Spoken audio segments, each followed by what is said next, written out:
Tá aí. Peraí. Recording is on. Aí ele aí.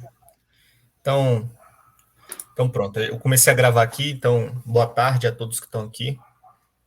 Bem-vindos mais uma vez a essa palestra da SCA. Se eu não me engano, essa é a nossa quarta palestra, esse semestre sobre tradições cristãs. A gente já falou de anglicanismo, pentecostalismo, luteranismo, catolicismo romano, e hoje essa é a quinta, né? A gente vai estudar a tradição reformada, e na próxima sexta a gente vai fazer uma parada, fazer um debate, né? Que o Rafael também vai participar, inclusive, com o Peregrino, que já é conhecido de alguns aqui, da maioria aqui, né? Então, sejam bem-vindos mais uma vez, e eu dou as boas-vindas também ao Rafael e agradeço a presença dele. Eu vou deixar ele se apresentar melhor para vocês, para quem não conhece ainda. Acho que algumas pessoas já assistiram a palestra tua no semestre retrasado ou passado, Rafael, então alguns já te conhecem por aqui. Mas se apresente de novo para quem não conhece e para quem for assistir depois também aí na frente. Eu vou só fazer uma oração e a gente já começa, já passa a palavra para ti. Então, oremos. Senhor, eu te agradeço por mais uma oportunidade que o Senhor nos dá de nos reunirmos aqui no SCA. Te peço que o Senhor nos abençoe, que o Senhor nos ilumine também o Rafael no que ele vai falar hoje, que possamos de fato aprender e que no fim tudo isso redunde para a nossa edificação. É o que eu te peço, em nome de Cristo Jesus. Amém. Amém. Vai lá, senhor. Valeu pela introdução, Vitor. Obrigado pelo convite. É sempre muito bom, um grande prazer estar aqui com vocês, o grupo do SCA. Desde tanto tempo tem sido uma bênção para mim também fazer parte, mesmo que de longe, desse grupo. Na época, eu comecei um curso na UNB, foi assim que eu conheci o pessoal do SCA, em administração, há vários anos atrás, na verdade. Não cheguei a concluir o curso, porque tive a oportunidade de ir para os Estados Unidos estudar teologia e Bíblia na Boyce College, em Kentucky. Lá eu me formei pela faculdade, também pelo programa de honras da faculdade, que chama Augustine Honors Collegium. E depois disso iniciei um curso de apologética, que, na verdade, acabou não sendo concluído por uma variedade de fatores. Mas hoje trabalho na área de marketing e também tenho um projeto de divulgar teologia bíblica no YouTube também, que chama Projeto Biblino, para quem se interessar. Mas, então, além disso tudo, eu sou um defensor da tradição reformada, faço parte de uma igreja presbiteriana bem conservadora aqui no DF, e me sinto muito feliz de estar aqui com vocês, compartilhando um pouco mais dessa fé que eu tenho um grande carinho e uma grande convicção de que ela é a correta. Então, vou começar agora a compartilhar a tela com vocês para a gente já ir em direção à nossa palestra.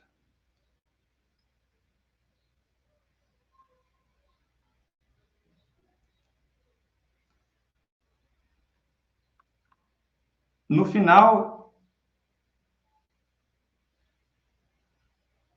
da palestra, a gente vai ter um tempo para perguntas. Então, se vocês tiverem algum tipo de dúvida, algum questionamento sobre a maneira como tudo está sendo apresentado, anota e segura aí, que depois vocês podem fazer essas perguntas e vai ser uma alegria poder compartilhar. Vocês estão conseguindo ver a tela? Sim, perfeito. Beleza. Então, o Vitor, quando ele me convidou para fazer essa palestra, a primeira coisa que ele pediu foi um tema, um assunto, algum tipo de título interessante que pudesse ser compartilhado, que pudesse representar bem a tradição da qual a gente ia falar. Nesse caso, eu escolhi esse título, A Escritura e a Verdadeira Religião, totalmente inspirado na ideia da proposição de Calvino, quando ele escreveu As Institutas da Religião Cristã. Eu acredito que esses seriam os dois maiores distintivos teológicos e práticos da tradição reformada. Um foco inquestionável na Escritura e, ao mesmo tempo, na ideia de verdadeira religião, na ideia de piedade, na ideia de prática e obediência aos preceitos cristãos. E é por isso que esse é o tema do nosso estudo hoje. Antes da gente começar a fazer esse panorama, eu queria oferecer para vocês a proposta de uma definição de regras. A regra principal é essa, de que sempre que a gente tenta entender algum tipo de tradição, algum tipo de conceito, algum tipo de tese, realmente, o melhor é sempre tentar entender alguém ou algo de acordo com as suas próprias palavras. E não vai ser diferente nessa nossa apresentação de hoje. Nós vamos tentar entender a tradição reformada de acordo com seus proponentes. O que significa que algumas das alegações, algumas das posições vão ser não só historicamente localizadas, contextualizadas, mas também vão ser de acordo com a sua própria interpretação. Então, muitas delas são contestadas por outras tradições, mas hoje nós vamos analisar elas nos seus próprios méritos. A primeira delas é que... a primeira maneira de avaliar isso vai ser definir a tradição reformada. O que foi a Reforma Protestante e o que é a igreja que decorre dela, a Igreja Reformada. Dentro da própria tradição, essa vertente é vista como fruto de um avivamento espiritual. Então, para os reformados, a Igreja Reformada é fruto de um avivamento espiritual que aconteceu ali mais ou menos no século XVI, que culminou num resgate histórico da fé da Igreja, da fé apostólica e dos pais da Igreja. Ou seja, eles se veem, a tradição reformada se vê como herdeira da doutrina e do legado dos apóstolos e dos pais da Igreja. E por conta disso, reclama para si o título de verdadeira religião. Sempre, em todas as polêmicas que você encontrar feita por autores reformados, principalmente no período da Reforma, a alegação é essa. Eles estão resgatando a verdadeira religião que foi corrompida de uma certa maneira, na verdade, por vários fatores, durante o período tardio da era medieval. E nesse resgate, o que eles fazem é reclamar também para si, não só o título de verdadeira religião, mas também o título de igreja verdadeira, apostólica e tradicional, alegando sempre que a deturpação proveniente e culminada, no Concílio de Trento, no século XVI, é um produto de uma fé e de uma tradição apóstata, que seria a Igreja Católica Romana. Então, com base nisso, vamos só trazer uma frase aqui de João Calvino para solidificar essa alegação que eu acabei de fazer, João Calvino diz que não só a concordância dele e dos reformados com os antigos é maior do que a dos católicos, nesse caso, é maior do que a de vocês, como tudo que temos tentado consiste em renovar essa antiga forma da igreja. Isso está escrito em uma das respostas que ele deu para um cardeal católico que tentou reclamar a igreja genebrina de volta para o catolicismo. Mas eu acabei de lançar algumas palavras aqui, alguns nomes de personagens que a gente vai avaliar. Vamos, então, agora definir esses termos, entender um pouco mais o contexto histórico dessa tradição, de onde ela vem, o que acontece nos seus anos de ouro e o que acontece um pouco depois na sua solidificação e definição para sempre, na verdade, Acaba que depois essa tradição ela é estabelecida de uma vez por todas ali no século XVII. Então, a gente vai chegar até o século XVII e dali a gente vai dar uma pausa e retomar a ideia das doutrinas da tradição reformada. Então, vamos analisar o antes, durante e um pouquinho depois. O antes. Para a gente avaliar o antes, principalmente de um ponto de vista reformado, eu fiz uma análise aqui bem curta, baseada na obra do Heiko Oberman, que é um historiador e teólogo muito renomado do século XX, que escreveu a obra The Harvest of Medieval Theology, a colheita da teologia medieval. Esse foi um livro que eu tive que ler na faculdade, no segundo semestre, quando a gente estava analisando um pouco sobre a tradição reformada e também de onde vem essa teologia. Ele faz uma análise do pensamento de Gabriel Biel, que foi um teólogo extremamente oposto ao pensamento da Reforma, mas que veio pouco antes do próprio Lutero. Então, ele viveu ali nos anos 1400. E a ideia é que ele faz essa comparação entre essas duas tradições, entre a tradição 1 e a tradição 2. Mas, antes disso, existe uma seção do livro em que ele trata o assunto de tradição e o assunto de escritura. E ele faz uma abordagem desde o início da igreja. Ele divide em 3 períodos, né? O período antes de Agostinho, no qual ele realmente faz o caso de que ele argumenta que para os cristãos, praticamente, existia uma noção consensual sobre a ideia de tradição e a ideia de escritura. Não existia a ideia ainda de uma tradição extra-escriturística, ou seja, uma tradição que fosse diferente das escrituras. Mas, pelo contrário, no pensamento ali de Justino Marte, Irineu, quando ele escreve também contra os gnósticos, a ideia é de que a tradição e a fé das escrituras são uma e a mesma coisa. Então, não existe ainda essa diferenciação conceitual. Depois, na época de Agostinho e Basílio, existe essa era de transições na qual Agostinho tem alguns aspectos diferentes, ele elabora alguns aspectos diferentes da ideia de tradição, fazendo com que seja definida a ideia de uma tradição vertical, uma tradição que venha direto do próprio Deus, que seria uma tradição escriturística, e a ideia de uma tradição horizontal que viesse da igreja, que, nesse caso, seria extra-escriturística, mas concedida à igreja e guardada pela igreja de maneira sucessiva, né? Fazendo uma sucessão de mantimento dessa herança apostólica.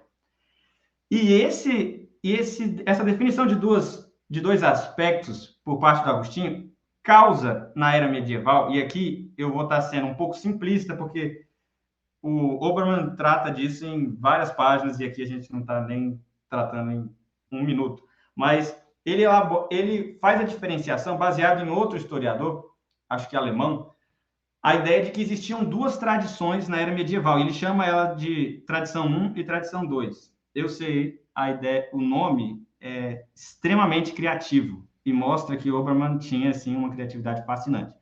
Mas a ideia é de que a tradição 1 seria a tradição representada em ícones como Thomas Bradwardine, John Wycliffe, John Huss e outros. Eu acredito que ele também coloca, inclusive, Anselmo de Cantuária nessa lista de pessoas que defendem a tradição 1, que seriam pessoas que enfatizam o princípio de que toda a tradição da igreja sempre deve estar resumida à herança escriturística, ou seja, às escrituras. Nesse caso, a gente não está falando sobre especificamente qual versão do cânon, ainda essa questão toda ainda não estava muito bem definida. Então, para eles, o que eles estão falando é só de que a herança das escrituras, e nesse caso pode ou não conter os livros que hoje a gente chama, né, de deuterocanônicos, mas a ideia de que essa tradição ela é proeminente em todos os seus escritos. Então, de uma certa forma, as escrituras são a autoridade final na igreja. Já a tradição 2 seria o que culminaria no Concílio de Trento, e a ideia de que o magistério tem pé de igualdade com as escrituras e que a tradição extra-escriturística é guardada pela igreja e sanciona e corrobora algumas das coisas que os reformadores depois chamariam de arroubos arbitrários e não bíblicos.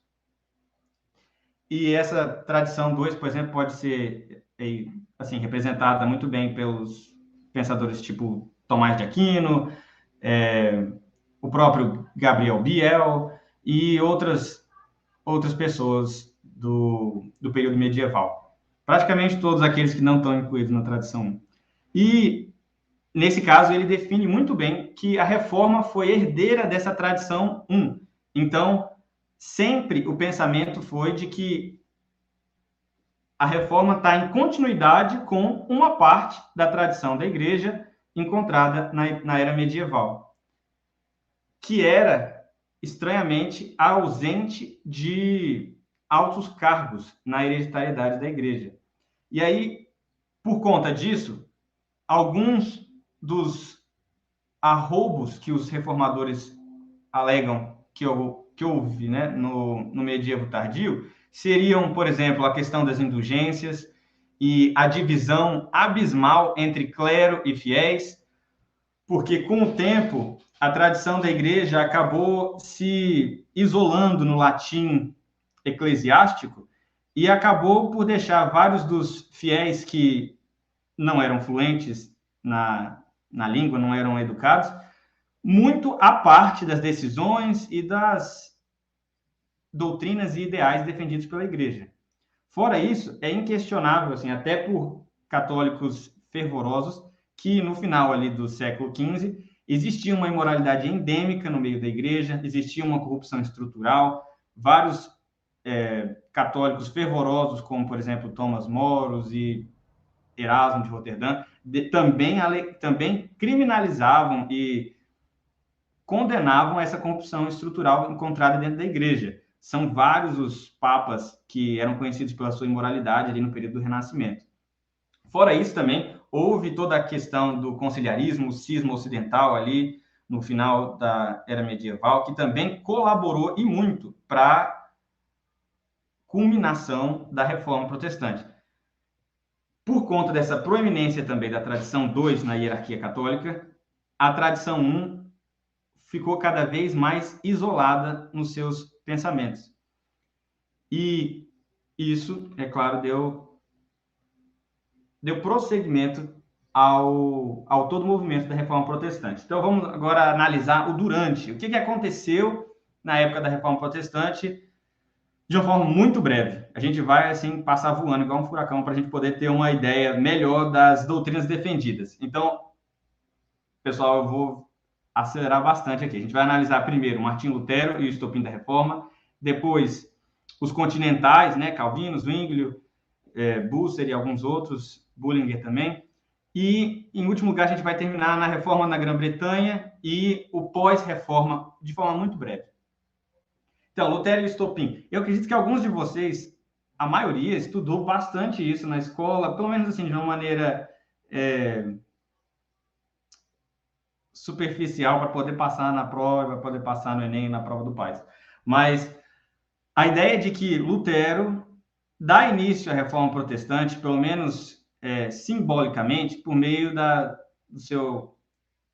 do escrito, né, das 95 teses que ele prega na porta da Catedral de Wittenberg, em 1517. Isso dá início a uma série de controvérsias na Alemanha e na Europa como um todo. Culmina na Dieta de Worms, onde ele é exigido a se retratar ou ser praticamente excomungado da igreja. Ele é excomungado pouco tempo depois, mas ele não é morto. Por uma série de questões políticas, ele não é morto e queimado na fogueira, como vários dos seus antecessores. Então, de uma certa maneira, o terreno político e cultural da Europa estava fértil o suficiente para abrigar uma reforma estrutural tão grande quanto a proposta por Lutero. Então, em 1530, é redigida a Confissão de Augsburgo, principalmente por Philippe Melanchthon. Ali são delineados os principais pontos da teologia que vem a ser conhecida depois como teologia luterana, que é distinta da teologia reformada, da tradição reformada, que a gente vai estar discutindo aqui hoje. Mas as distinções são realmente mínimas se comparadas com a teologia da Igreja Católica Romana. E elas ficam evidentes, principalmente no colóquio de Marburgo, que foi uma reunião em 1529, pouco tempo antes, inclusive, da Confissão de Augsburgo, em que Lutero se reúne com vários ícones e líderes da reforma continental em outros países, como na Suíça e também em Estrasburgo. Ali, eles não conseguem entrar num consenso com relação à questão da ceia do Senhor e outras minutas teológicas, e por conta disso, as tradições luterana e reformada são separadas para sempre. Então, a gente vai analisar agora quais foram algumas das questões relacionadas aos continentais, à tradição reformada que foi separada do luteranismo. Os maiores ícones, ou melhor, alguns dos maiores ícones simbólicos dessa tradição são João Calvino, o maior expoente, Martin Bucer, Ulrich Zwinglio, e alguns outros que não são muito bem conhecidos, como Henrique Bullinger e outros suíços. A maior obra que define e sistematiza a teologia reformada por parte desses clérigos franceses e suíços é as Institutos da Religião Cristã, escrita em 36. Em Genebra, João Calvino e Farel conseguem fazer uma reforma estrutural de cima para baixo dentro da cidade de Genebra. Já em Zurique, Zwinglio, porque ele não tinha tanta aprovação do conselho da cidade, faz uma reforma gradual, ou seja, por meio da pregação dele do evangelho, por meio das pregações dele semanais no púlpito, onde ele fez pregação expositiva ao longo do evangelho de Mateus daí por diante ao longo do Novo Testamento, as reformas que ocorreram na cidade, mudanças formais no sentido de adoração mesmo na cidade, foram todas decorrentes da pregação. Então, foi de cima para baixo, que é diferente de Genebra, onde pode ser afirmado que foi de cima para... Não, em Genebra foi feito de cima para baixo, em Zurique de baixo para cima, é isso mesmo. E um livro-texto que foi extremamente utilizado durante esse período e que foi formativo na formação de novos teólogos e pregadores foram as décadas de Henrique Bullinger, que foram escritas ao longo da sua vida, né? E aqui eu botei o tempo de vida dele de 1504 a 1575. E só para não deixar de mencionar, houveram também movimentos reformados na Holanda. Eu não domino essa parte da história, não foi muito abordada no meu curso de seminário, mas também não é extremamente relevante para a questão brasileira e para os representantes brasileiros da Reforma Protestante. É muito difícil encontrar igrejas reformadas holandesas, salvo na região ali de Recife e no nordeste do país. Mas vale a pena mencionar que eles seguiram muito de perto as delineações feitas por Calvino, Bucer, Zwinglio, ali, ou seja, são parte da tradição reformada e não da luterana. Passando adiante, na Grã-Bretanha, os expoentes principais foram Thomas Cranmer, William Tyndale, Hugh Latimer e, principalmente, a coroa esquizofrênica da Inglaterra. E eu chamo ela de esquizofrênica porque realmente é uma bagunça tremenda. Se você for estudar a história da Inglaterra nesse período, século XVI e século XVII, são raros os anos em que existe algum tipo de consenso religioso e cultural no país. Praticamente não existe. Até a Revolução Gloriosa, a Inglaterra é uma bagunça gigantesca. Então, ali, o que acontece? John Wycliffe foi um precursor da reforma, né, nos anos de 1300, na verdade, mas ele traduziu pela primeira vez para o inglês a Bíblia como um todo. Ele traduziu a partir da Vulgata Latina, e isso fez com que existisse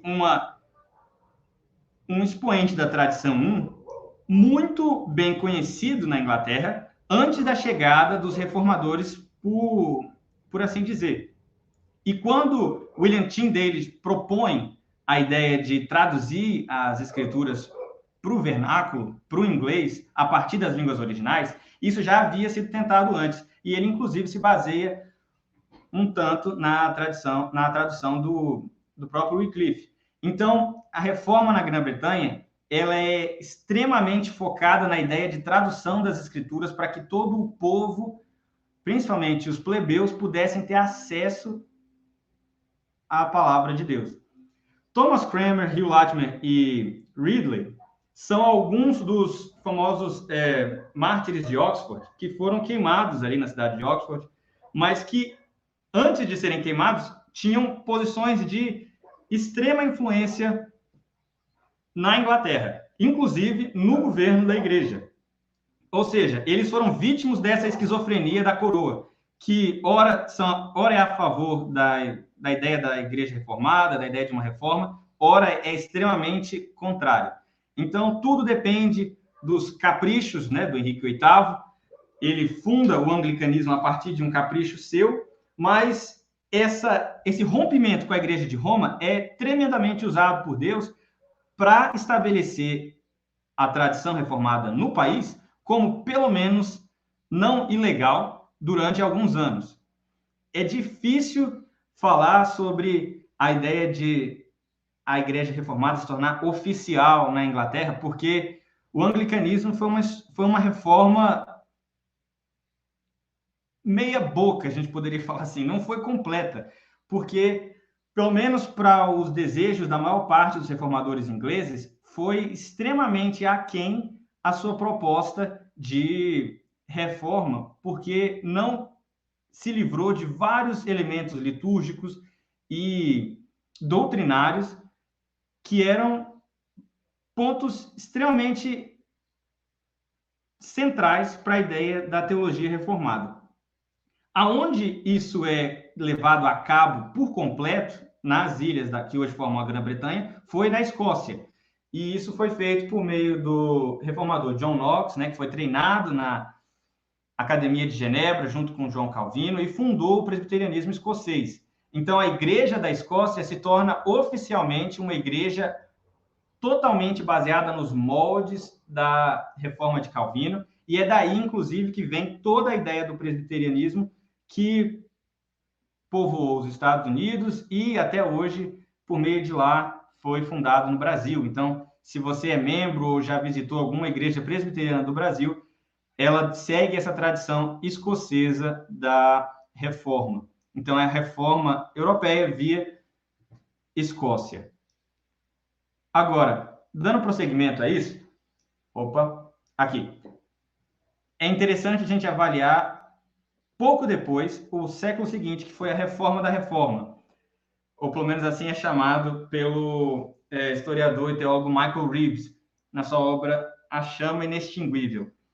Aqui é onde nós encontramos o movimento do puritanismo e do calvinismo internacional. O calvinismo internacional é muito bem simbolizado pela ideia do Sínodo Internacional de Dort, que aconteceu nos anos 18 e 19 do século 17, aonde foram enviados emissários da Igreja Anglicana, emissários das igrejas reformadas no continente, das igrejas reformadas na Holanda também, para sistematizar alguns padrões, principalmente com relação à doutrina da salvação, que vão ser utilizados em todas as igrejas reformadas. É dali que nós temos, por exemplo, o famoso acrônimo, né, do TULIP, dos 5 pontos do calvinismo. Então, o movimento do calvinismo internacional é bem simbolizado ali nesse sínodo de Dort. A Assembleia de Westminster também colabora para essa formação do calvinismo internacional. Foi ápice do movimento puritanismo. Foi literalmente quando os puritanos estavam no poder, simbolizado pelo chanceler e Lorde Protetor Oliver Cromwell, que foi convocado pelo parlamento em Westminster dos anos 43 até 53 do século 17. Pouco tempo depois, John Owen faz também a Declaração de Savoia, que é a declaração de fé base para a Igreja Congregacional. Depois, também, em 89, é feita a Confissão Batista de Londres, que é a confissão de fé base para as igrejas batistas reformadas, que seguem a linha do puritanismo e da reforma como um todo. Mas, por conta de toda essa esquizofrenia da coroa e da instabilidade religiosa na Grã-Bretanha, existe um exílio dos puritanos, ou seja, de várias dessas pessoas que eram convictas reformadas, que buscavam liberdade para realmente praticar a sua fé nas Américas. Então, a fé reformada é extremamente influente na formação dos Estados Unidos e do Canadá, e, por meio dali, também no restante da América Latina, porque depois os Estados Unidos se tornam um bastião do pensamento reformado e do movimento de missões protestante ao redor do mundo. Então, já que a gente conseguiu fazer bem rápido esse apanhado sobre a história da reforma, a história da tradição, parando bem ali no ano 1700, eu queria fazer com vocês agora uma análise do que é a doutrina reformada, quais são os padrões da fé reformada, principalmente as suas distinções com relação a outras tradições. Então, uma maneira de resumir esse foco todo seria sob o título de Deus, Salvação e a Vida segundo a Escritura. Você pode ter reparado que, por serem herdeiros da tradição 1, os reformadores e aqueles que defendem e advogam a posição reformada são defensores da ideia de que as Escrituras são a regra última e final de fé e de prática para a religião cristã. Mas não só isso, inclusive, mas também para todo o desenvolvimento de uma visão de mundo segundo Cristo. A visão de história a partir da reforma é baseada nas Escrituras, a visão de política, a visão de prática religiosa, simplesmente na tradição reformada, as Escrituras são a base que rege todas as outras disciplinas. Calvino, falando sobre a fé reformada, ele, numa das suas polêmicas, diz que justificação pela fé, o primeiro e mais profundo objeto de controvérsia entre nós, e nesse nós aqui pode-se ler os reformadores e a Igreja Católica Romana, onde esse conhecimento é retirado e extingue-se a glória de Cristo. Ou seja, Calvino associa a ideia de glória de Cristo, igreja e justificação pela fé como três elementos que são mutuamente excludentes. Se você não tem justificação pela fé, você não tem a glória de Cristo, e sem a glória de Cristo você não tem a verdadeira igreja. Falando sobre a doutrina de Deus, um dos pontos principais da doutrina de Deus sistematizada na Reforma é a distinção entre Criador e criatura. Existe um abismo conceitual intransponível, de propósito, extraído das Escrituras, entre o Criador e toda a sua criação. Nenhum dos seres humanos chega perto da glória e da distinção conceitual e categórica do Criador, ou seja, da Divina Trindade. Mas Deus se revela a nós, apesar dessa sua transcendência, ele também se revela a nós, e isso é manifesto no conceito de imanência. Transcendência seria o fato de que Deus está muito além de nós, e imanência, o fato de que Deus ainda mesmo estando extremamente longe de nós, conceitualmente, acima de toda a humanidade, ele ainda está conosco por meio da sua revelação. Ele quis estar conosco.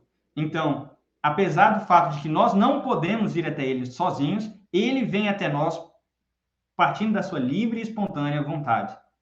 E ele se revela a nós também imbuindo na gente esse sensus divinitatis, que é um conceito elaborado pelo próprio João Calvino, que diz respeito ao senso de Deus, o senso de eternidade e o senso de que Deus existe, que é impresso em toda a humanidade. Todos os seres humanos sabem que Deus existe. Isso extraído lá de Romanos 1, ou seja, na verdade, uma tradição paulina, que é sistematizado e defendido pelo teólogo Calvino. Um dos princípios principais também na doutrina de Deus é a ideia de que a glória deve ser dada somente a Deus. Então, esse só lhe deu glória, que você provavelmente já viu em adesivos de caderno, em algum tipo, pelo menos nem que seja numa hashtag no Instagram, você já viu alguém postando alguma coisa assim. É um dos pilares da reforma em termos de conceito, porque para os reformadores o ponto central de toda a teologia é a glória de Deus, a honra de Deus, o louvor a Deus. E é orbitando ao redor desse princípio, que é glória a Deus, segundo as Escrituras, que todas as outras doutrinas são sistematizadas e elaboradas. Então, isso é realmente muito importante, fundamental. Deus, ele se revela e isso causa efeitos no povo que reconhece essa revelação de Deus. Ou seja, nós cristãos, quando nós percebemos a revelação de Deus, isso deve gerar em nós, e gera realmente, humildade. Isso gera uma sinceridade de fé, ou seja, afasta a hipocrisia, afasta o formalismo que muitas vezes é visto na igreja romana, né? E isso causa em nós uma dependência absoluta. Para o cristão, existe uma dependência absoluta de Deus em todas as coisas. Sem ele, nós nada podemos fazer, né? Como o próprio Senhor Jesus diz no Evangelho de João, capítulo 15. E tem 4 observações de Calvino na sua versão original das Institutas que são muito interessantes. Ele diz, a primeira coisa, Deus é sabedoria, justiça, bondade, misericórdia, verdade, poder e vida infinitos. Todas essas coisas, sejam lá onde forem vistas, procedem dele.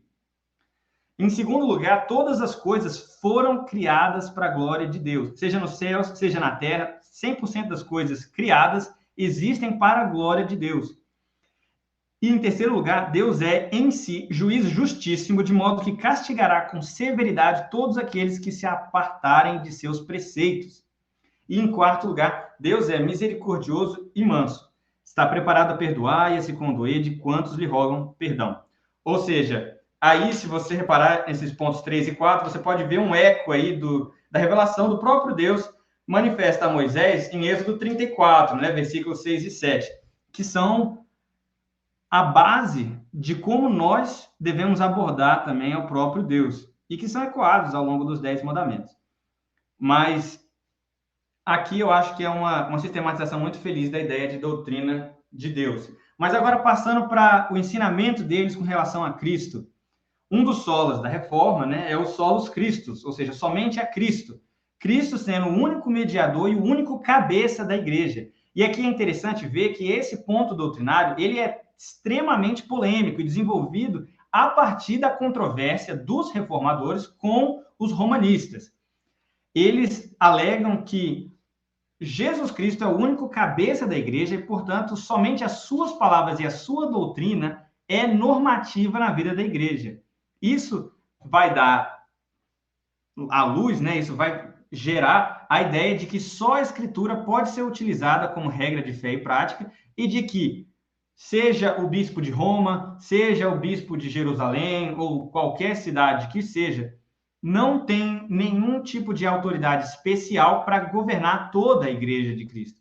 Mas a igreja de Cristo é governada por ele diretamente por meio da sua palavra. Jesus Cristo é o único mediador entre Deus e os homens. Ele é a medida de todas as coisas. Isso significa também que toda a doutrina do homem, toda a doutrina da vida cristã vai ser desenvolvida a partir dos preceitos e do exemplo e da obra de Cristo. Então, quando a gente for ver, a gente vai ver daqui a pouquinho, a doutrina da vida de Cristo, da vida cristã, todos os preceitos são baseados na vida do próprio Jesus. Então, como um todo, a tradição reformada advoga esse cristocentrismo, esse foco na pessoa e na obra de Jesus Cristo como sendo um centro de gravidade dentro das Escrituras. Cristo é definido muito peculiarmente como por meio dessa tripartição dos seus ofícios, né? Profeta, sacerdote e rei. Cristo como profeta, aquele que media entre os seus filhos, o seu povo, e entre os filhos de Deus, o povo de Deus e o próprio Deus. Ou melhor, isso sendo o ofício de sacerdote, e como profeta, ele é aquele que apregoa arrependimento, apregoa fé verdadeira e sincera no Pai e no Evangelho, e como rei, ele é visto como aquele que governa não só a sua igreja, mas também todos os reinos do mundo. E aqui é um ponto um tanto debatido sobre quais seriam essas implicações ainda até hoje na teologia reformada. Porque com o advento da democracia liberal e do mundo pós-cristandade, muitas das doutrinas elaboradas pelos reformadores acabaram sendo alteradas aqui e ali para encaixar a ideia de relação da separação, né, entre igreja e Estado, que foi extremamente defendida por meio da Revolução Americana, Revolução Francesa e assim por diante. Mas isso é um outro tema para a gente falar em outro dia. Jesus Cristo é visto como a segunda pessoa da Trindade, é ele que efetua a salvação dos homens por meio da sua obra, da cruz de Cristo, a gente vai ver isso daqui a pouco. E existe essa distinção muito feliz e distinta, que é a da sua obediência passiva. Jesus Cristo obedeceu ao Pai ao longo da sua vida terrena aqui, e obediência ativa quando ele também dá a sua vida pelos pecados do seu povo, obedecendo ao Pai de uma maneira distinta e única, ativamente, e todos esses méritos são concedidos aos fiéis, aqueles que acreditam em Cristo, por meio da fé. Então, vamos analisar a doutrina da salvação, essa salvação comprada por Jesus. Aqui a gente encontra dois dos solas da Reforma, né? Solus gratia e... Sola gratia, me perdoe, isso aqui foi um erro de digitação. E sola fide. Somente a graça e somente a fé. Ou seja, a salvação é pela graça através da fé. Deus nos salva de maneira gratuita. Não existem obras relacionadas à nossa salvação, pelo menos em questão de mérito, mas tudo vem da obra de Cristo. Cristo obedece ao Pai, passiva e ativamente. Cristo morre na cruz, em nosso lugar. Esse é o Evangelho. E quando a gente crê e ressuscita no terceiro dia, para a nossa justificação, e quando a gente crê nele, a gente recebe essa justificação impressa em nós pela fé. Agora, essa fé imediatamente nos une a Cristo. E por isso, eu botei aí a questão da união com Cristo até antes de a gente analisar a expiação substitutiva e a justificação pela fé. Porque, conceitualmente, a união com Cristo, que é efetuada por meio da fé, quando a gente acredita em Jesus, misticamente, o cristão se torna um com Jesus. Talvez a melhor analogia seria a do casamento. Quando um homem e uma mulher se casam e têm os seus bens compartilhados, todas as suas posses compartilhadas, o nome compartilhado, principalmente, o sobrenome do homem é passado à esposa. Nessa união com Cristo existe... Não, né? Nessa união do casamento existe uma união real e que vai além da questão física e além da questão de posses. É uma união geral e completa. É uma excelente analogia para a ideia de união com Cristo. Quando o cristão crê em Jesus, se você acredita que Jesus morreu pelos seus pecados, se você se arrepende desses pecados e acredita nele, você se torna um com ele para sempre. Você se casa com ele e agora o sobrenome dele é seu, tanto que você se torna filho de Deus, né? Essa questão da adoção, a doutrina da adoção também flui da união com Cristo. A união com Cristo é essa pedra que sustenta e segura todos os outros pontos da doutrina da salvação reformada para que eles não voem com o vento.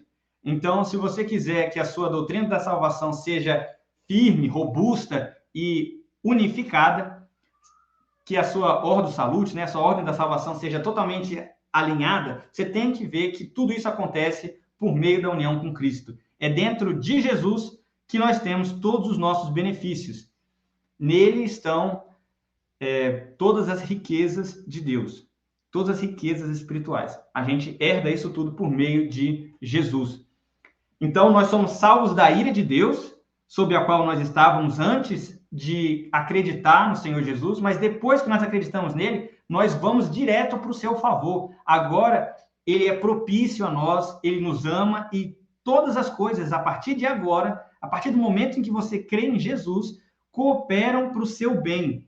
Porque se você ama a Deus e se você é chamado de acordo com o seu propósito, como nós vemos em Romanos 8:28, todas as coisas vão cooperar para o seu bem e para a glória de Deus, que estão unidos eternamente.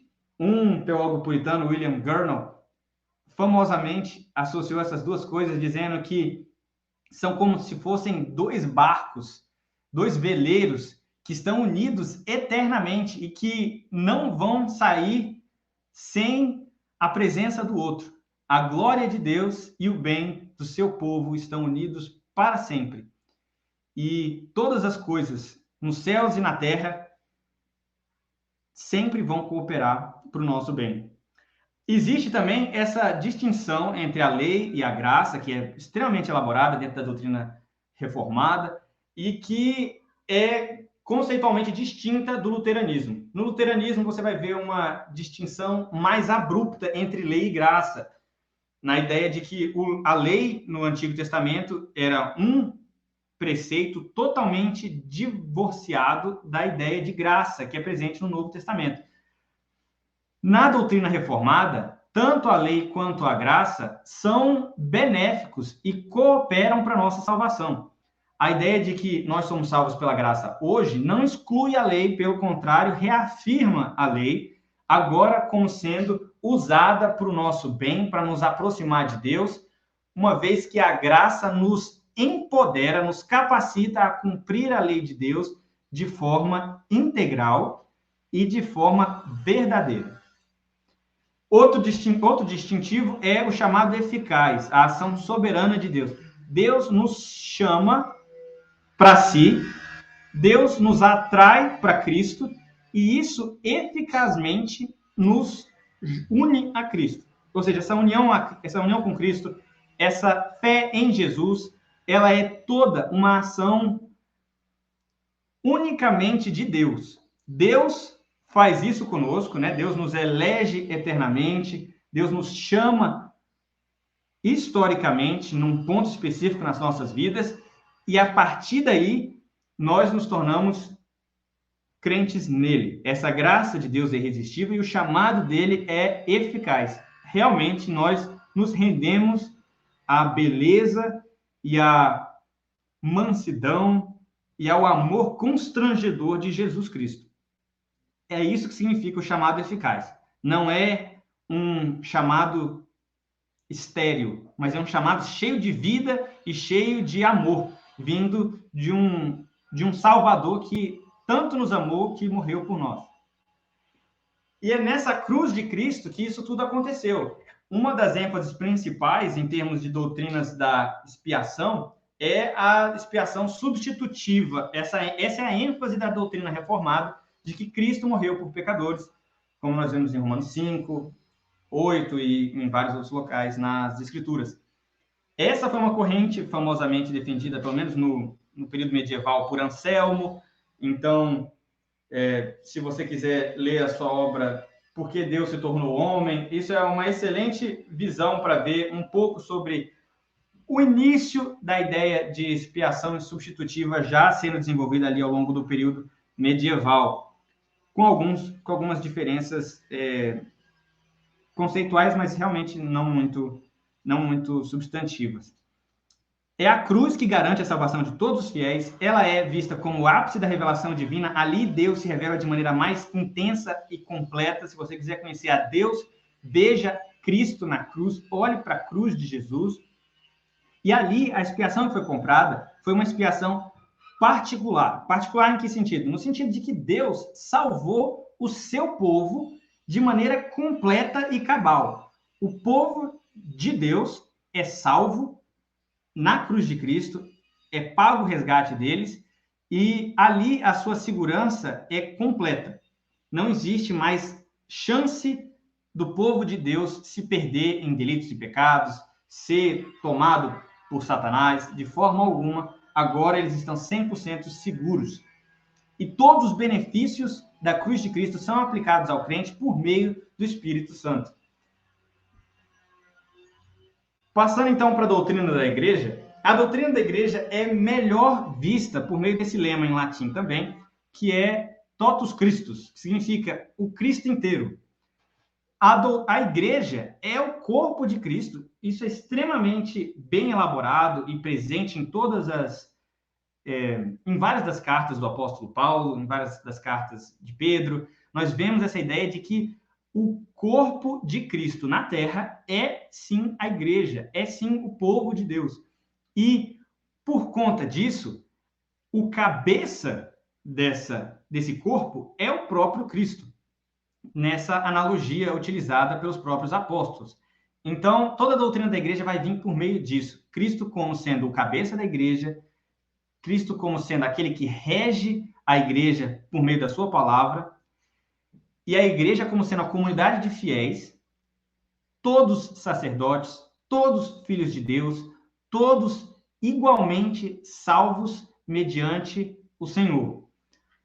Só que com a diferença única de que alguns deles são chamados para uma posição de serviço. Ou seja, todos os oficiais na igreja são, na verdade, servos da igreja e não regentes da igreja, não governadores da igreja, mas servos da igreja no seu governo, servos de Cristo para governar a igreja por meio da sua palavra.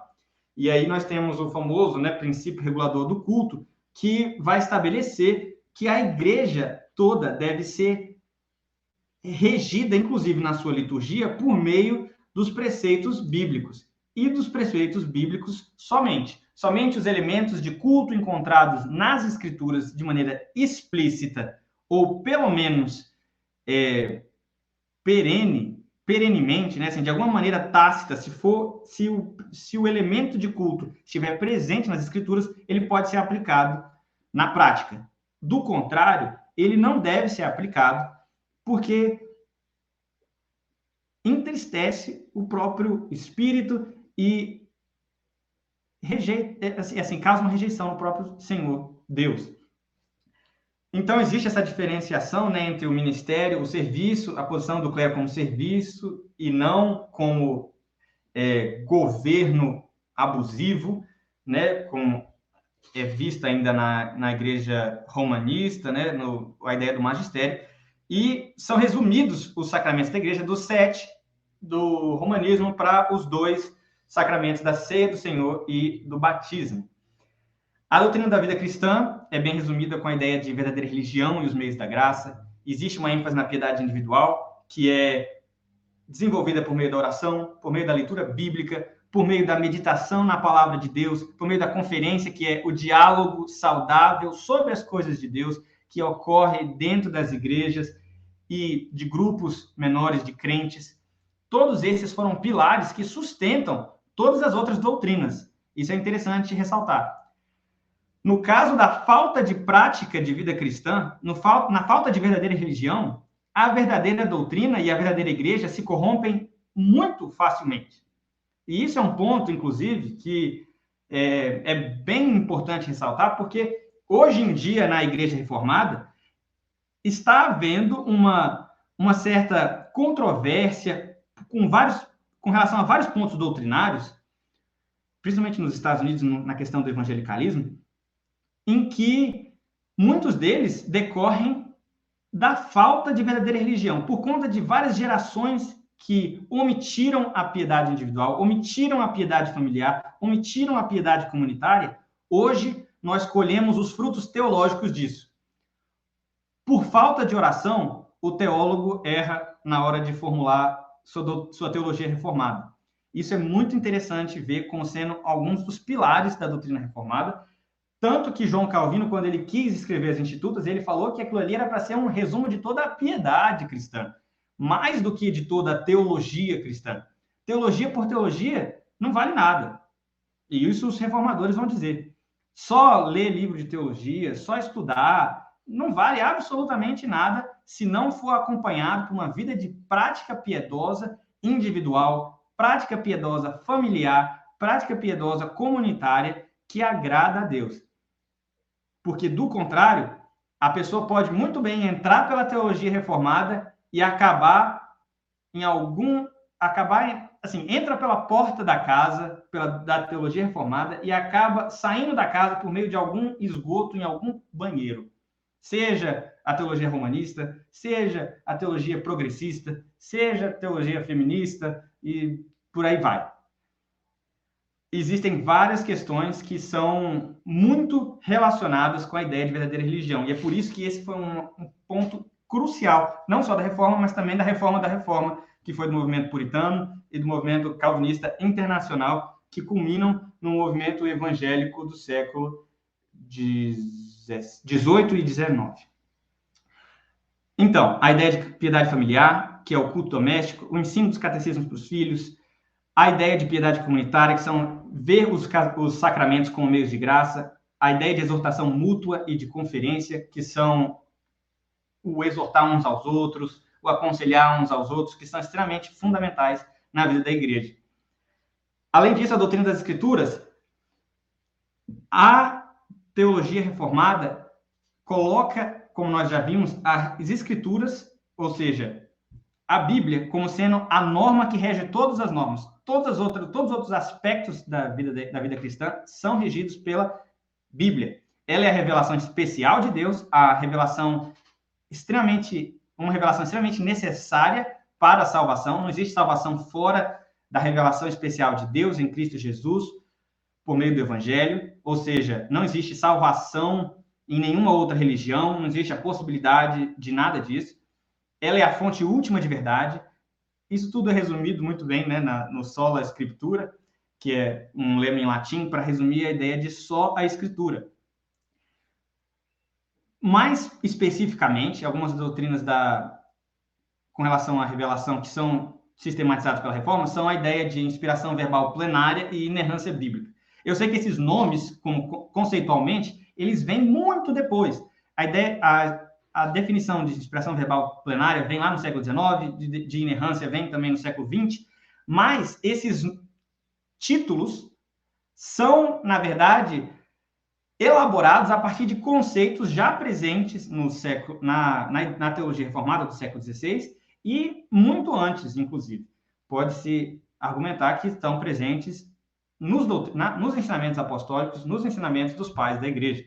Também um conceito que vocês precisam ter, se você quiser entender a ideia de doutrina das Escrituras, é a perspicuidade bíblica. A Bíblia é suficientemente clara para que um leigo leia ela agora e entenda o suficiente para a sua salvação e para a sua vida piedosa. Não quer dizer que todos os conceitos vão ser facilmente entendidos, mas quer dizer que todos os conceitos vão ser suficientemente entendidos. Isso decorre da doutrina do sacerdócio universal dos crentes, de que todos são iguais perante o Senhor e podem se achegar a Ele. A ideia de que Deus é claro na sua comunicação e a ideia de que o Espírito nos ilumina, vertical e horizontalmente. ele nos ilumina diretamente, quando nós estamos lendo a Bíblia, na hora, o próprio Espírito nos ilumina para entender, e também horizontalmente. Os mestres da igreja nos deixaram vários e vários comentários, vários e vários livros teológicos para nos ajudar a interpretar as Escrituras. A hermenêutica reformada, ela valoriza a letra, então existe o princípio histórico-gramatical de ver o contexto histórico da passagem, o contexto gramatical. Existe a tipologia realista, que significa que toda a tipologia encontrada na Bíblia, ou seja, os eventos, instituições e exemplos encontrados no Antigo Testamento que são cumpridos no Novo, realmente, de fato, ocorreram e realmente, de fato, estão relacionados por meio da providência divina. E existe também um foco histórico redentivo que vê Cristo ao longo de todas as Escrituras. A interpretação da Bíblia deve ser contextualizada na igreja. A interpretação da Bíblia é vista por meio das alianças de Deus, ou seja, o pacto das obras, que foi a aliança de Deus com Adão, de que ele deveria obedecer para viver, e quando ele desobedece, então entra a morte. Mas a partir dali, Deus também renova um novo pacto. Depois de Adão, todos aqueles que são salvos por meio da graça de Deus. Só por meio da misericórdia divina é que nós somos salvos, porque todos nós somos irremediavelmente pecadores, somente remediados por meio de Cristo e da sua obra.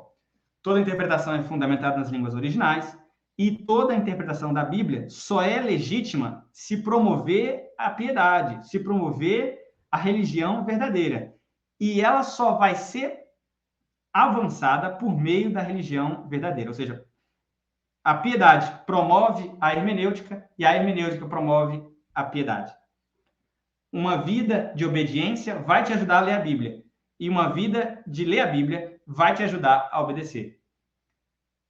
Isso é muito interessante porque distingue a tradição reformada de várias outras e coloca uma cerca para que as escrituras não sejam abusadas por ninguém. Então, agora vendo um pouco da liturgia reformada, o culto segundo as escrituras, uma frase de Lutero que resume bem essa ideia é a de que a verdadeira igreja é uma assembleia ou congregação dependente daquilo que é visível e que não pode ser abarcado pela mente, a saber, a palavra de Deus. A congregação ou a assembleia, que é a verdadeira igreja, ela é totalmente baseada e dependente na palavra de Deus. Não é algo visível que rege a igreja, mas é algo invisível que é a palavra do próprio Deus, ou seja, foco totalmente nas escrituras. O culto público, ele é feito no dia do Senhor, no domingo, é advogado pela tradição reformada a ideia de que o domingo deve ser separado para Deus, deve ser guardado para Deus, para exercícios religiosos, piedosos, para o descanso dos trabalhos ordinários da vida, para que as pessoas possam obedecer a Deus ao atender, né, ao frequentar o culto público, mas também ao ensinar seus filhos em casa, ao conversar com irmãos e edificar uns aos outros. Realmente um dia de descanso de todos os fardos mundanos que nós carregamos de segunda a sábado. Além disso, existe o princípio regulador do culto, que nós já explicamos, né, de que todas as coisas devem ser filtradas por meio do crivo da Bíblia, somente o que está explícito na Bíblia deve ser defendido, ou seja, o culto é logocêntrico, focado na palavra, focado nas Escrituras. Mas isso também se dá na preeminência do sermão. A palavra é pregada no sermão, a palavra é cantada nos salmos e nos hinos, existe uma ênfase muito grande nas letras de canções bíblicas, a palavra recebida pela ceia do Senhor, a palavra vista, né, enxergada ali na ceia do Senhor, o pão e o vinho como sendo manifestações espirituais do próprio Cristo. A palavra é orada por meio da oração pastoral, que era muito longa, na verdade, bem mais longa do que a maior parte das igrejas que nós vemos hoje, igrejas reformadas até. A oração pastoral era algo assim que eu acredito que levava no mínimo 10 minutos ou muito mais. Isso em alguns locais, né, tanto na Inglaterra quanto nos Estados Unidos, e creio eu também em algumas regiões da França e da Suíça, da Alemanha, ainda é praticada dessa forma, de maneira bem delongada, mas delongada de modo proposital, para que todo o povo possa se manifestar perante Deus. E a palavra é lida também por meio da leitura bíblica, isso também é uma ênfase do culto público. E existe uma forte rejeição à ideia de imagens e ícones no culto. Por quê?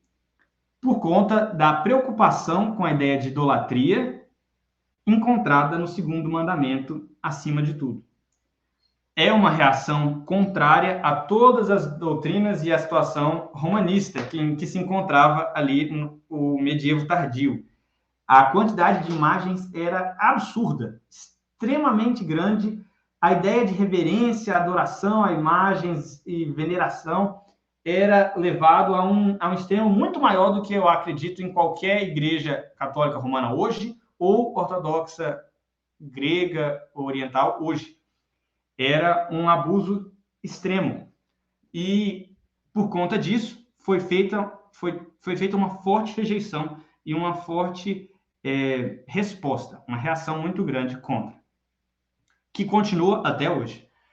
A forma de governo ela é melhor resumida na ideia do presbiterianismo, que é tipo um conciliarismo protestante, a ideia de que são as igrejas unidas que definem o que governam a igreja, que governam o povo de Deus ao redor de uma nação, e muitas vezes ao redor do mundo inteiro também, quando existem alguns concílios internacionais, o que é muito raro hoje em dia. A ideia, pelo menos na presbiteriana, é a de que o conselho da igreja, formado por presbíteros, forma essa primeira entidade, né, de autoridade, que é o conselho. O presbitério é a comunidade de conselhos numa determinada região. O sínodo é o agrupamento de vários representantes de vários presbitérios em uma região ainda maior, e o concílio geral é a reunião de todos esses representantes dos sínodos em um país determinado, dentro da sua própria denominação. Os ofícios únicos encontrados dentro da igreja são de diaconia e presbiterato.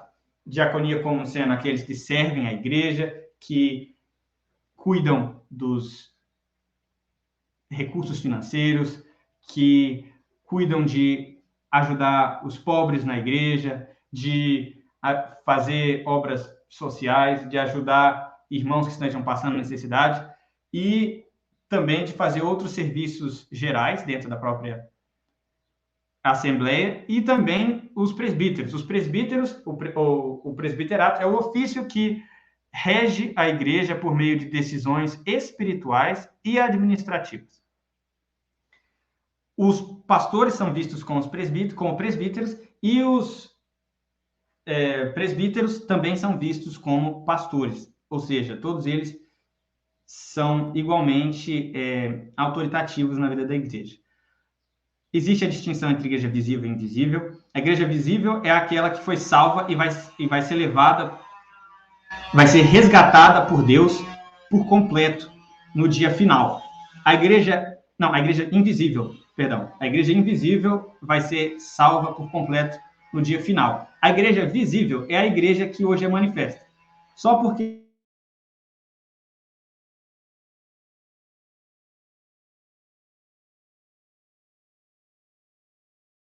parte da igreja visível. Mas só Deus pode sondar os corações e saber quem são os verdadeiros crentes sinceros. Esses vão ser salvos e os outros não. Na verdade, os outros são vistos como bodes, lobos e hipócritas no meio da igreja. A igreja tenta afastá-los por meio de 3 marcas, que são as marcas da igreja verdadeira.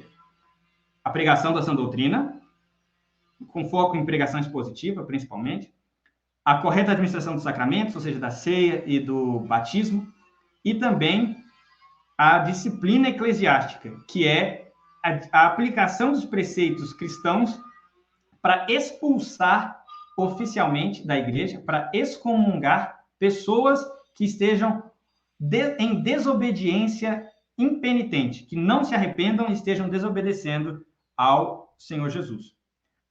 A ideia de ecumenismo, o Vitor pediu para eu abordar isso, eu vou abordar, eu sei que parece um pouco artificial falar sobre isso, mas a ideia de ecumenismo dentro da tradição reformada é um tanto contenciosa, mas cara, a ideia é de que só existe a possibilidade de ecumenismo dentro dos princípios e dos fundamentos evangélicos.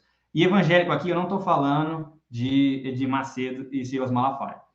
Eu estou falando de pessoas que acreditam no evangelho de Cristo, na justificação pela fé, na salvação pela graça, por meio da fé e não de obras, que acreditam na expiação substitutiva, que acreditam no evangelho central. Se isso é defendido, pode haver ecumenismo.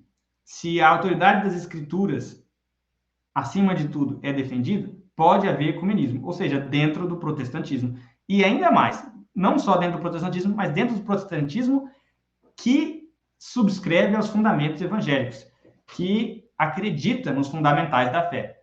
Do contrário, não pode haver união, porque não existe união sem a verdade.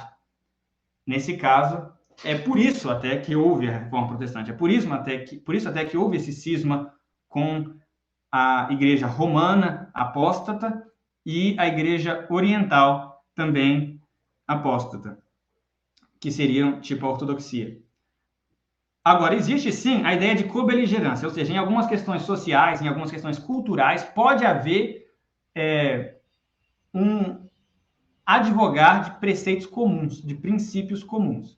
Isso é advogado pela tradição reformada como uma possibilidade.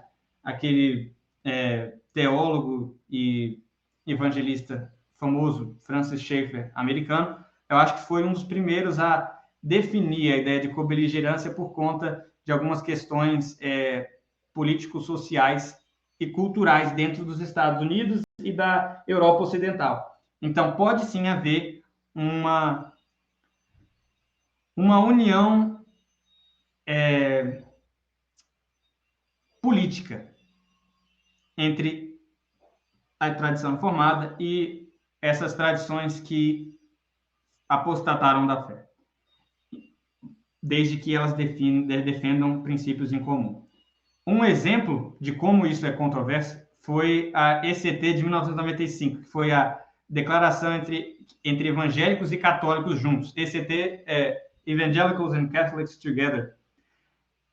Quando isso aconteceu, foi uma questão muito grande nos Estados Unidos, porque foi levando o princípio de cobeligerância talvez longe demais, e houve uma resposta muito forte por vários líderes reformados no país, líderes reformados até da Inglaterra e da Europa também, a ideia de que, por conta de os cristãos e os católicos terem evangelhos diferentes, não existe a possibilidade de união sem arrependimento. A menos que a Igreja Romana se arrependa, não existe uma união entre a Igreja Reformada e ela. Ela continua impenitente. Então, agora, tendo concluído isso tudo, eu vou abrir para perguntas, mas antes disso, eu só queria deixar uma frase aqui do teólogo Richard Sibbes, que descreveu a paixão espiritual que Deus acendeu por meio de Lutero, né, na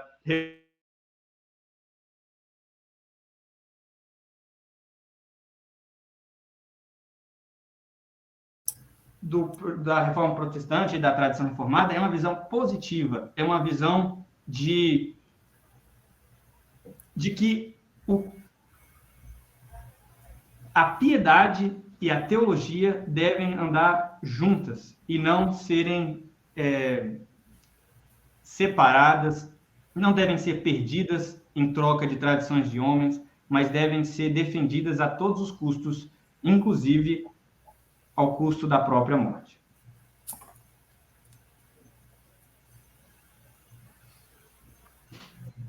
Massa, Rafael. Tá me ouvindo, né?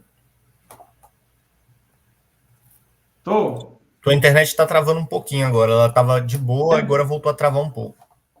Deu umas travadas aí na tua fala.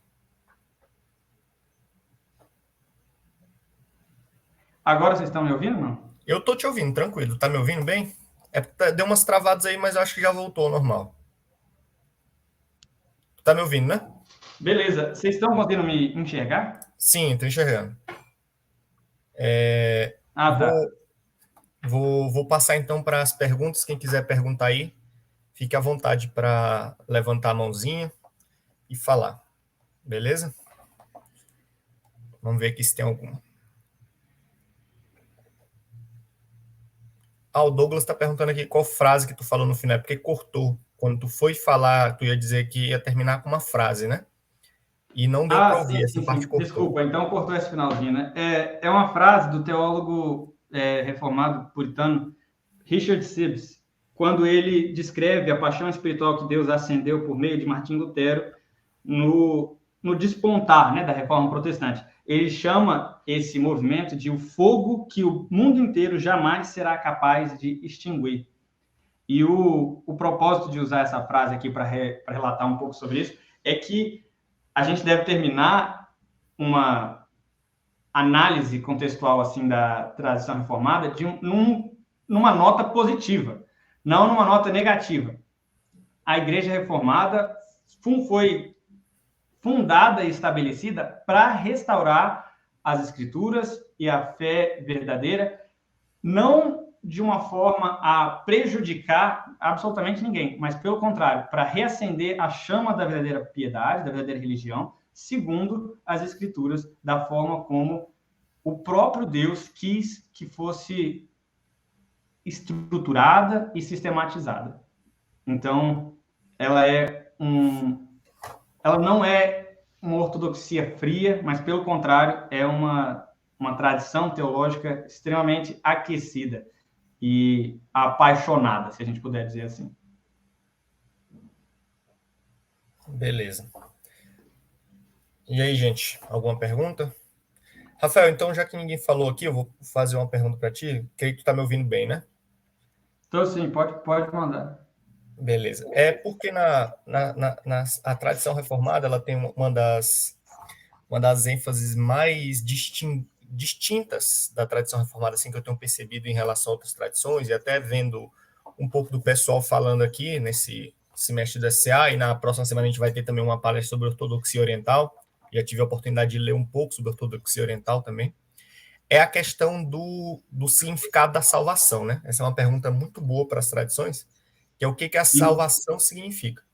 E a tradição reformada ela tem esse foco muito no que é chamado de justificação, que é essa substituição penal, ou seja, de Cristo ter tomado sobre si a ira que era devida a nós, ou seja, você tinha um Deus que está virado com a humanidade, não que nesse Deus fosse um Deus que muita gente às vezes pensa que é a divisão entre Novo e Antigo Testamento, que o Deus do Antigo Testamento é raivoso e o Deus do Novo Testamento é bondoso. Não é isso, mas que, de fato, havia uma ira de Deus a ser aplacada para com a humanidade, e esse aplacamento veio por meio do sacrifício expiatório de Cristo Jesus. E todas as tradições não reformadas ou não evangélicas, que estão mais relacionadas à reforma, geralmente elas tendem a rejeitar, no mínimo amenizar, mas às vezes é uma rejeição por completo dessa ideia de um Deus que precisava ser aplacado, ou seja, um Deus que tinha uma ira. E ali é uma rejeição de fato. Mas você tem outros modos dentro da própria Bíblia de descrever a salvação por meio de Jesus Cristo. Ou seja, os apóstolos, no Novo Testamento você vai ler, nem sempre eles descrevem como sacrifício expiatório. Existem outras formas de falar dessa salvação trazida por Cristo Jesus. Por exemplo, uma das ênfases Está defendendo o seu nome, né? Oi? Está defendendo o seu nome, né? Victor. Exatamente, por Victor, exemplo, ia falar exatamente disso rapaz, agora. olha só, essa piada é boa, hein? Só com seu nome dá para fazer. Na ortodoxia oriental, por exemplo, eles têm muito essa ênfase do Cristo vitorioso, né? Do Cristo Vitor, do Cristo que desceu ao Hades e tudo isso.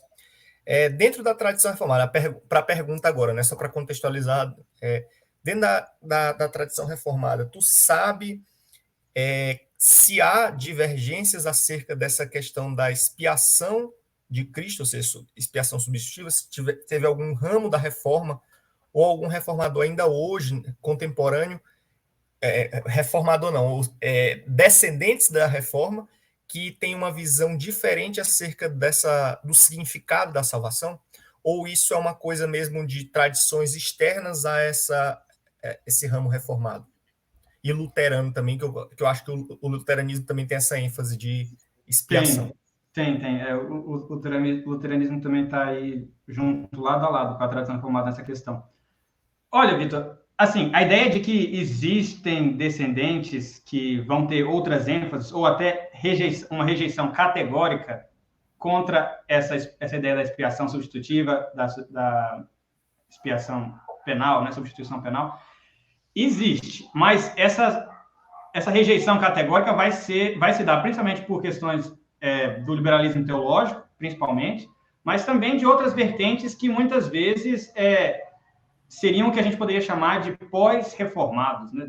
Eles já foram pessoas que foram criadas dentro da tradição reformada, são teólogos que foram educados dentro da tradição reformada, mas que, por um motivo ou outro, se distanciaram da tradição. Então, assim, eles não são vistos como parte da tradição. Pelo menos não as pessoas que têm uma rejeição categórica da ideia de substituição penal. Agora, existe, sim, a multiplicidade de ênfases. Por conta do nosso tema da palestra, né, assim, como porque a gente estava focando na tradição reformada de maneira distinta, eu deixei ali só a questão mesmo da teoria da expiação substitutiva. Mas é inegável que nos escritos de todos os reformadores também, e de todo reformado que você encontrar na rua hoje, todos eles vão falar que a questão da teoria do exemplo, ela é legítima, mesmo que tenha sido utilizada de maneira má por alguns dos seus proponentes. Assim, existe verdade porque existem versículos bíblicos que defendem a ideia de que Cristo é o nosso exemplo, de que o sacrifício de Cristo foi um grande exemplo de amor para a humanidade inteira. Até o próprio versículo de João falando do próprio Senhor Jesus dizendo que não existe amor maior do que aquele que um amigo dê a sua vida pelos seus irmãos. Aquilo ali, de que alguém dê a vida pelos seus amigos, aquilo ali é Jesus falando que existe sim um exemplo de amor sendo dado por meio do sacrifício de Jesus.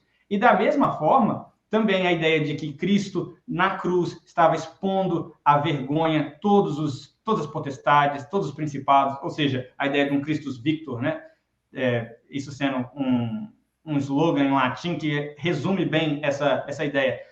Então, e além disso, outras também, que agora me falha a memória, acredito que são 4 ou 5. Agora, até quando, por exemplo, quando eu estudei isso no seminário, a ideia da doutrina de Cristo, o próprio professor, o doutor Oren Martin, ele resumiu essa ideia assim: dentro da tradição reformada, a expiação substitutiva seria tipo a bola central na qual todas as outras teorias da expiação orbitam.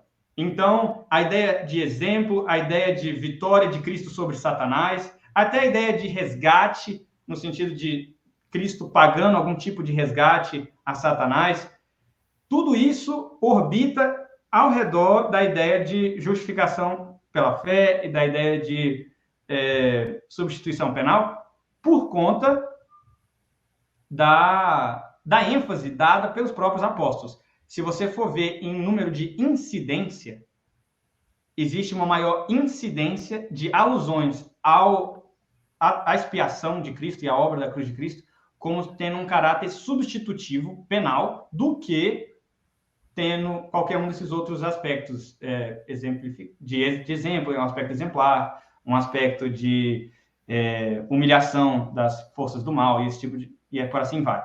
Então, a questão é uma questão de ênfase tanto contextual, histórica, porque os reformadores estavam reagindo contra alguns abusos da Igreja romana, mas também porque, dentro do próprio contexto da Escritura, que é o limite e o material básico com o qual os teólogos reformados trabalham, eles não poderiam fazer diferente do que enfatizar realmente esse aspecto da salvação. Agora, se você analisar, se você abrir um livro de teologia sistemática hoje, na ideia de algum autor reformado, na parte da doutrina de Cristo, da doutrina da expiação, você vai ver uma atenção dada também a essas outras teorias como tendo legitimidade parcial, não completa.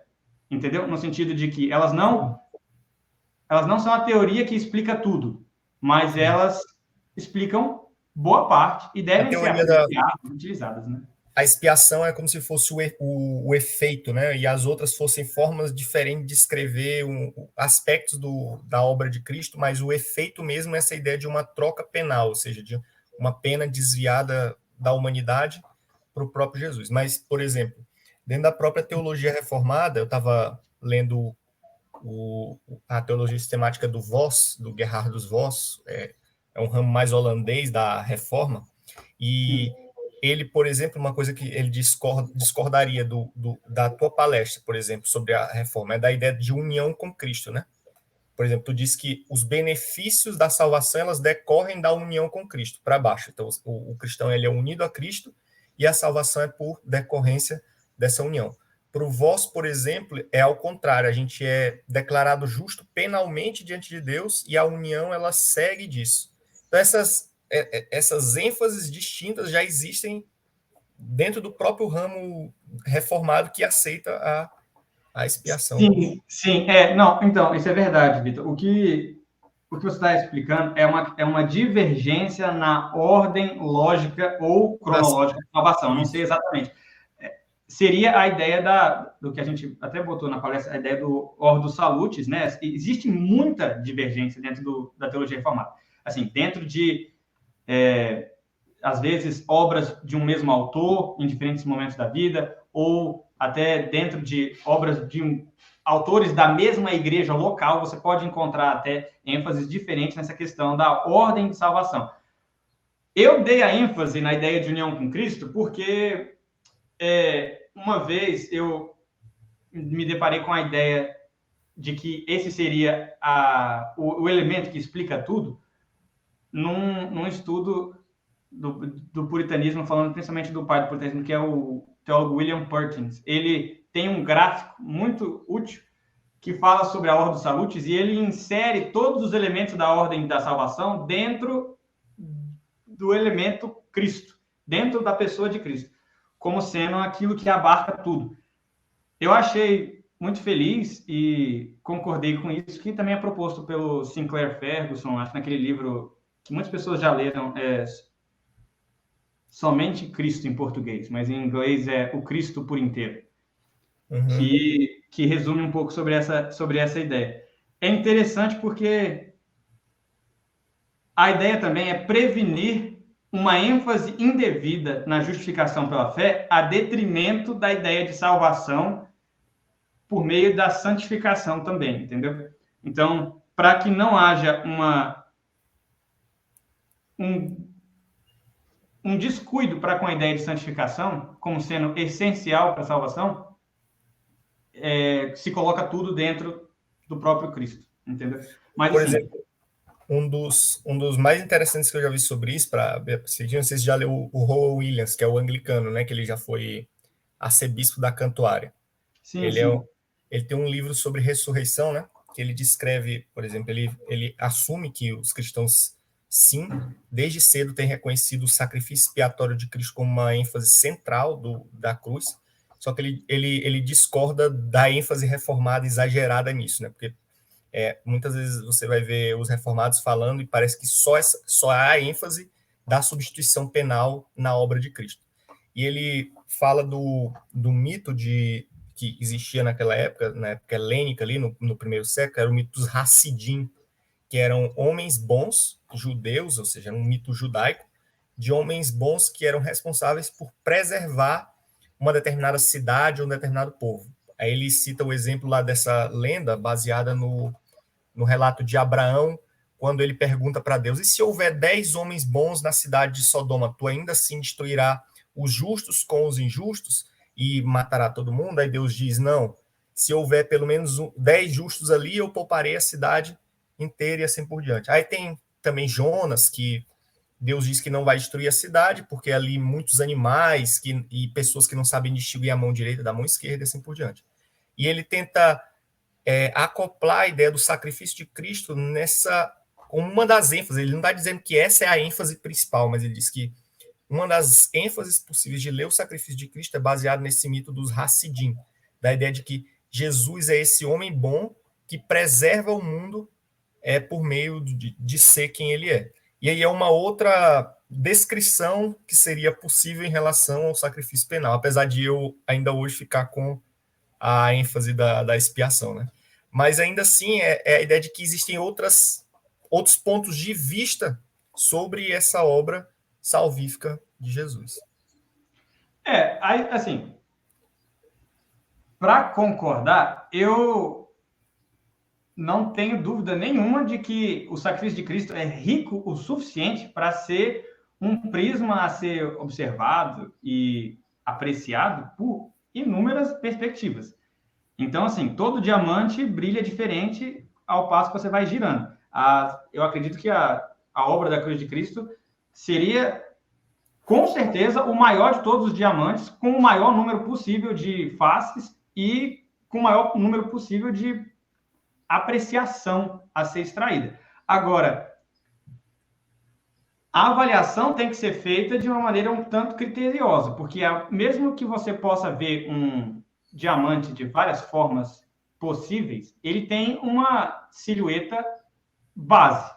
E é essa silhueta base que a reforma vai argumentar, que é a substituição penal, com base no material neotestamentário que é disponível hoje. Por conta do Novo Testamento, por conta dos escritos dos apóstolos, é que a gente encontra a gente só segue a ênfase deles, segue o líder. Só isso. É nesse sentido. Agora, apreciações assim extraordinárias, como essa daí que você citou do próprio Williams, eu só acho perigoso, porque o Williams, ele é do time dos ambíguos de Deus, dos que falam poesia o suficiente para soar certos, mas dão para trás, quando questionados, o suficiente para levantar as orelhas de todo mundo que está, de todo mundo conservador que está assistindo. Eu já assisti algumas falas dele, algumas entrevistas, algumas palestras dele, até inclusive um debate dele também. Nunca cheguei a ler as obras dele, mas eu acredito que ele é desse time. Ele é um poeta extraordinário, mas nem só de poesia vive a teologia. E a poesia dele, apesar de ser bonita, muitas vezes falta material metafísico pesado. Ou seja, tipo, muitas das coisas que ele fala, eu não sei até que ponto ele está comprometido com elas, ao ponto de discordar de elementos postulados pela sociedade ocidental como um todo. Ele parece não ter coragem moral para ir contra nada nesse sentido. Ele ele escreve para as pessoas que gostam de boa poesia cristã, é como se fosse isso.